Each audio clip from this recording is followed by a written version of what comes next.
السلام عليكم ورحمة الله وبركاته. أهلا بكم في فيديو جديد مليان معلومات ممتعة وشيقة. معكم رجب الأسمراني. وقبل ما نبدأ خليني أفكركم تدعمونا بالضغط على زر اللايك واشتركوا في القناة وفعلوا زر الجرس علشان يوصل لكم كل جديد من عندنا.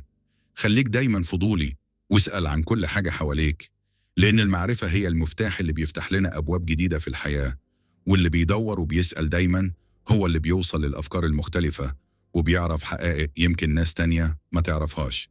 ويلا بينا نبدأ موضوعنا النهاردة.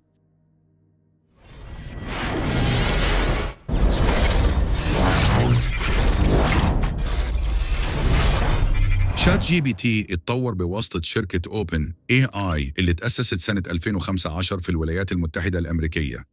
هدف الشركة من البداية كان تطوير ذكاء صناعي آمن يخدم البشرية. المؤسسين كان فيهم أسماء تقيلة زي إيلون ماسك وسام ألتمان. مع مجموعة من الباحثين أول نسخة من جي بي تي كانت سنة 2018، وكانت بسيطة جدا ومحدودة. بعدها في 2019 ظهر جي بي تي 2 وقدر يلفت الأنظار لأنه كان بيكتب نصوص شبه طبيعية.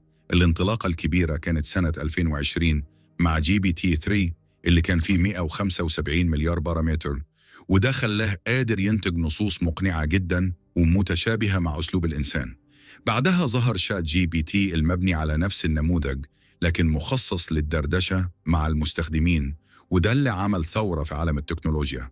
وبعدين اتطورنا لجي بي تي 4 اللي بقى أذكى وأقوى وقدر يفهم النصوص والصور، ولحد دلوقتي وصلنا لجي بي تي 5 اللي بقى أقرب لذكاء الإنسان في التحليل والفهم. الفكرة الأساسية ورا شات جي بي تي إنه بيتعلم من بيانات ضخمة جداً.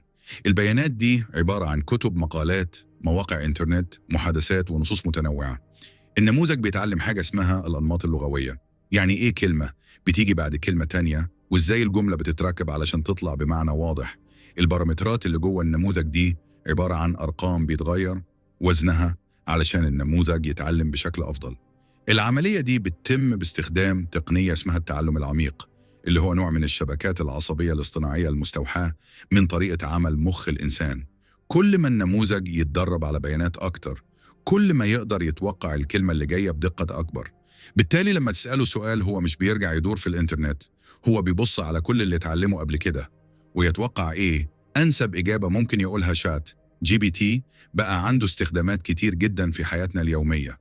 ممكن يكتب مقالات طويلة بأسلوب مرتب وواضح، ممكن يلخص مقالات أو أبحاث معقدة في نقاط بسيطة، بيساعد في الترجمة بين لغات متعددة بشكل سريع، ممكن يولد أكواد برمجة ويحل مشاكل للمبرمجين، ممكن يساعد الطلبة في المذاكرة وشرح الدروس، ممكن يكتب قصص وحوارات وأفكار ترفيهية لأي محتوى، وفي مجالات زي التسويق بيكتب إعلانات ونصوص تسويقية جاهزة، وكمان بيقدر يحاكي أسلوب الكتابة بتاعك لو اديته نماذج من نصوصك، وده بيخليه أداة مرنة بتخدم ناس كتير في مجالات مختلفة.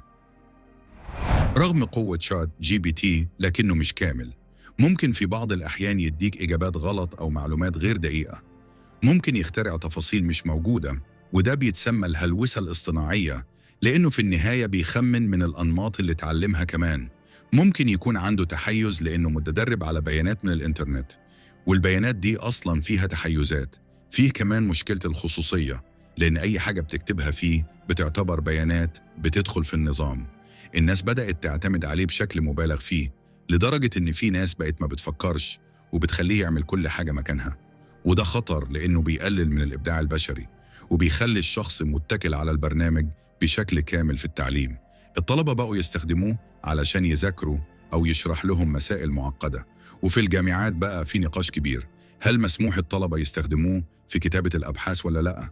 في الشركات بقى بيساعد في كتابة إيميلات وخطط تسويقية. في الإعلام والمحتوى بقى أداة لإنشاء مقالات وتقارير بسرعة كبيرة. في مجال البرمجة بقى كأنه مساعد شخصي للمطورين، وفي الطب بيستخدموه علشان يساعد الأطباء في تلخيص أبحاث طبية أو اقتراح تشخيصات مبدئية. يعني تأثيره بقى واضح في حياتنا اليومية بشكل ملحوظ. المنافسة بقت قوية جدا بين شركات التكنولوجيا الكبيرة زي اوبن اي اي وجوجل ومايكروسوفت. كل شركة بتحاول تعمل النموذج الأذكى والأسرع والأكثر فايدة. في مفهوم اسمه الذكاء الصناعي العام أو AGI، وده معناه ذكاء صناعي يقدر يفكر ويفهم زي الإنسان، أو حتى أحسن. لو وصلنا للمرحلة دي العالم كله هيتغير. لكن في نفس الوقت في مخاطر كبيرة. ممكن الذكاء الصناعي يتحول لأداة تضر الإنسان لو ما تنظمتش استخداماته بشكل صح. في تخوف إن الذكاء الصناعي ياخد مكان وظائف كتير ويأثر على سوق العمل، لكن في ناس شايفة إنه هيفتح مجالات جديدة ويوفر فرص ما كانتش موجودة قبل كده. شات جي بي تي مش بس بيفهم الإنجليزية، هو كمان مدرب على لغات كتيرة زي العربي والإسباني والفرنسي والألماني والياباني وغيرهم، وده خلاه أداة قوية للتواصل بين ثقافات مختلفة. ممكن شخص في مصر يتكلم مع شخص في البرازيل باستخدامه ويترجم بينهم بدقة عالية. كمان بيساعد الناس اللي عايزة تتعلم لغات جديدة لأنه بيشرح لهم الجمل والقواعد بشكل مبسط. الميزة هنا إنه مش مجرد مترجم آلي، لكنه بيحافظ على المعنى والسياق. ناس كتير بدأت تستخدمه في مجالات الفن والإبداع. ممكن يكتب قصص قصيرة أو أشعار بأسلوب مختلف. ممكن يقترح أفكار جديدة لليوتيوبرز أو صناع المحتوى. ممكن يساعد في كتابة سيناريوهات للأفلام أو مقاطع الفيديو. حتى الموسيقيين بدأوا يستخدموه علشان يولد كلمات أغاني أو أفكار للألحان.